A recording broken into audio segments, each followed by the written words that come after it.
Hello, I'm Alan Gray and welcome to Get Gardening. This week we're talking about planting in shade. Well, you know, there's shade and there's shade, but the shade that we're talking about is open woodland, and that means that the plants that are growing in a woodland are normally trees and they cast shade, but we need dapple bits of sunlight between the shade so that the plants get some sunlight but not an awful lot. What do you have in a woodland garden? Well, you have trees for a start. We've got trees, we've got large shrubs, and so that the plants on the forest or the woodland floor get enough light, we raise the canopy once a year. We take off some of the lower branches because that allows shafts of sunlight to come in and to hit the forest floor, and it gives everything a little bit of life. So here we are today, and I'll just illustrate some of the plants I've laid out here for planting. I've got my trusty spade with me and I'm about to plant up, but what I've got here are plants that are known to be shade lovers. It doesn't mean they like deep shade, but it means they will tolerate some shade. That's the difference. At the front here you'll see we've got some rather lovely ferns. Now that's an evergreen fern, a polysticum. That will be shaved back once a year. In spring we take all the old fronds off and then the new ones come out in a lovely fresh green, almost like a great fan. This plant here is rather lovely. It's an Ajuga.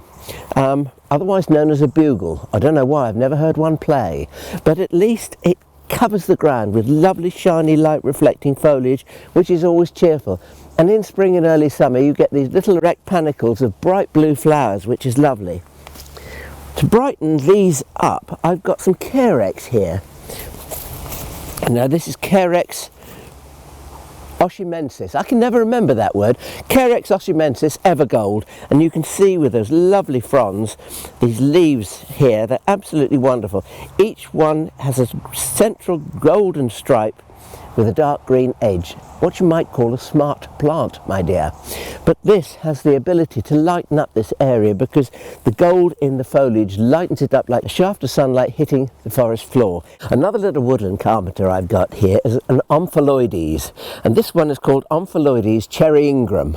If you don't know who Cherry Ingram was, well, I'll tell you. He was a famous gardener that lived in Kent, and he specialised in cherries, and hence he had the nickname Cherry. So Cherry Ingram also bred this plant, which is an Omphalodes. It has brilliant, bright azure blue flowers in summer for quite an extended period, and again it carpets the ground.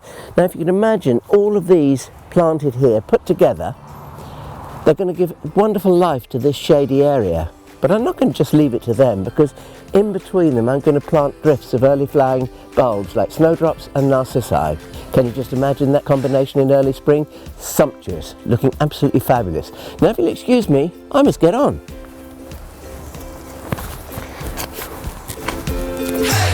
Taking the lower branches up. There, boy.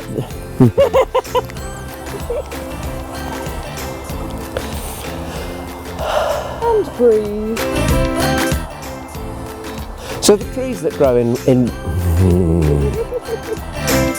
which I rather love, and I can't remember the name of it.